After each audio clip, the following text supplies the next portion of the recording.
Well, we've talked with Auditor Vaught several times, and when we've had a chance in the past to speak about the truth isn't very pleasant. So why should we listen to him? Well, I think it's keeps telling us important for bad people to things. know the reality and the truth. He's a buzzkill. I guess I'm proud of the fact that he has been the voice of honesty and integrity in state government. We need to have that. We need to restore that. I've been watching on TV here what's going on in Illinois, and we're getting to be too much like Illinois. We need to stop all these scandals and all the mismanagement that's going on, and we need to restore integrity and fiscal responsibility in state government. In capsule form, Dave Vaught, what is the truth? And has it changed much since we had a chance to speak last? Because it looked like revenues were going to continue to drop.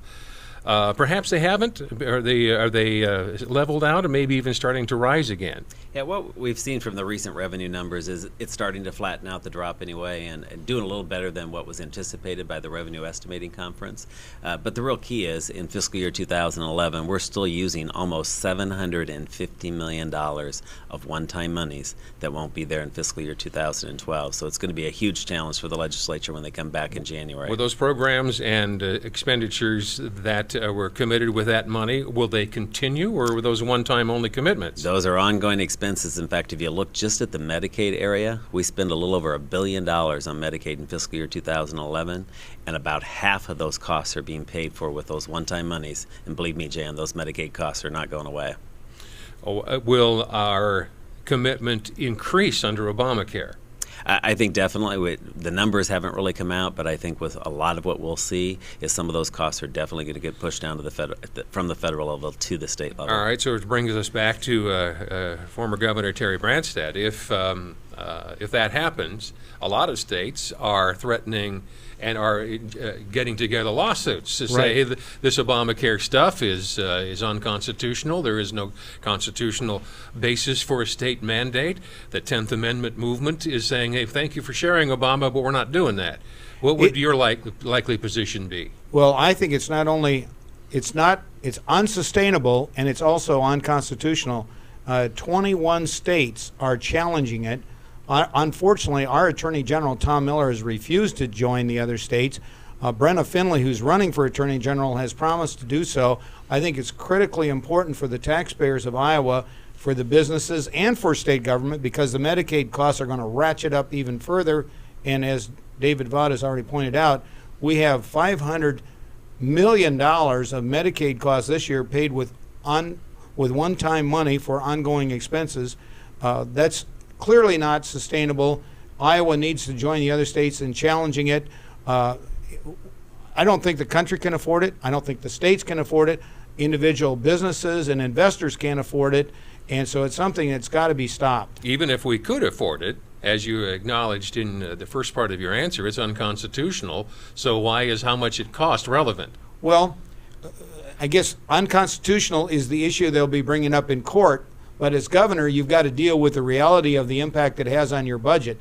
If it is not knocked out by the court cases, then you're going to have to try to figure out how you're going to live with it or fund it.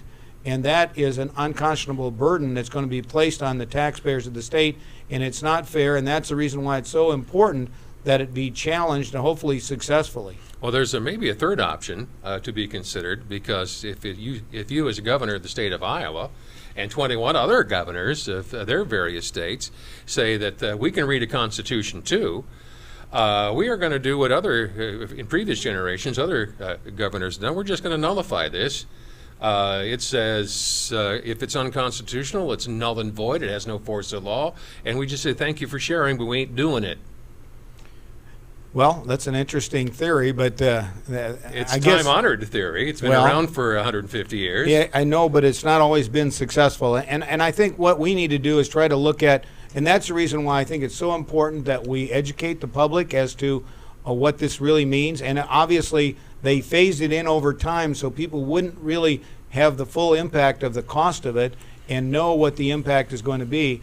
And what I've said is we need an alternative approach, like we did at Des Moines University, and that is focus on individuals taking ownership of their own health, do health risk assessments, and help people to reduce their own health care costs by reducing their risk factors.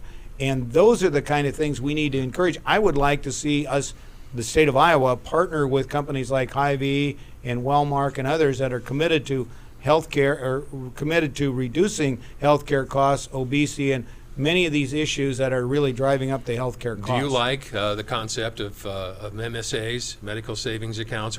Yes. And Indiana has done this very effectively. Governor Daniels, Mitchell, yes. Mitch Daniels has done that in Indiana, and it's, he has reduced the size and cost of government by about 15%. One of the things he's done is encourage employees to do health savings accounts and take ownership of their own health. It's been very successful. I think that's an example that we need to follow. I was listening to one of the weekend Talking Heads programs, and they were talking about some of the things that we're already discussing. And the DNR came up in one of your audits, Dave Bout. It came up, and Tom Henderson is one of the activists in the Democratic Party. He had this to say about you guys. In audit of the DNR,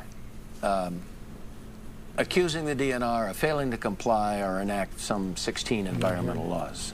Rich Leopold, the DNR director, says the public safety has not been endangered here. Is this audit political?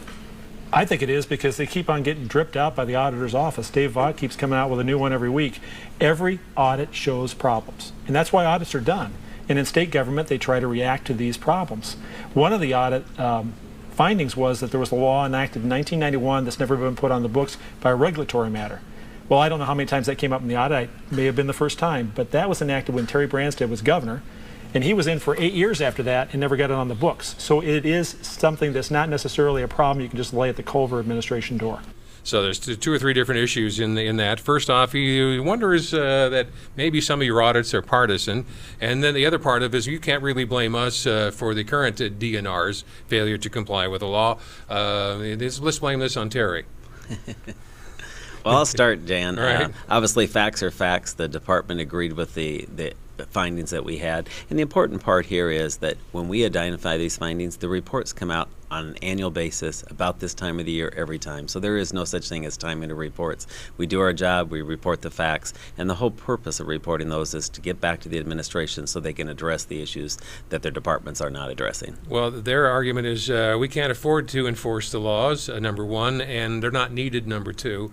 And if we get another chance, we're going to recommend to the legislature to get rid of the laws that we're obliged to honor, but we have been neglecting.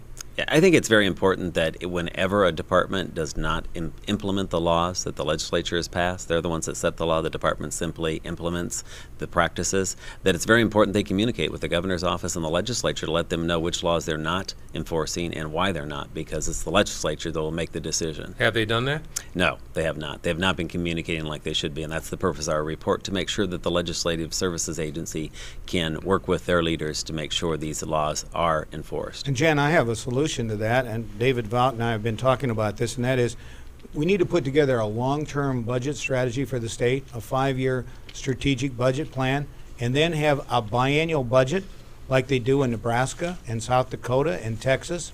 And those states have been able to control spending much better. Plus, the second year can be used to review and eliminate those unnecessary mandates that are not being enforced. And so that second year can be oversight, and they can pass the budget in the first year for 2 years. In fact, I've said I'll veto any bill that isn't a biennial budget, and then also any bill that violates the 99% spending limitation we've had in the law since 1992. And I did enforce it until I left office, but in the last 4 years since Chet Culver's been governor and Democrats have controlled both houses of the legislature, they have violated the spending limitations 33 times in appropriation bills by just merely putting in language, notwithstanding the 99% spending limits, we're going to go ahead and spend more than that. And that's the problem that's gotten us into this present mess. But I think if we have a biennial budget and spend the second year reviewing ways to make government more efficient, eliminate some of these mandates that are not being enforced and maybe don't make sense or are outdated, that makes a lot of sense, and that's a way the legislature could increase its oversight and increase efficiency and reduce the cost of the taxpayers.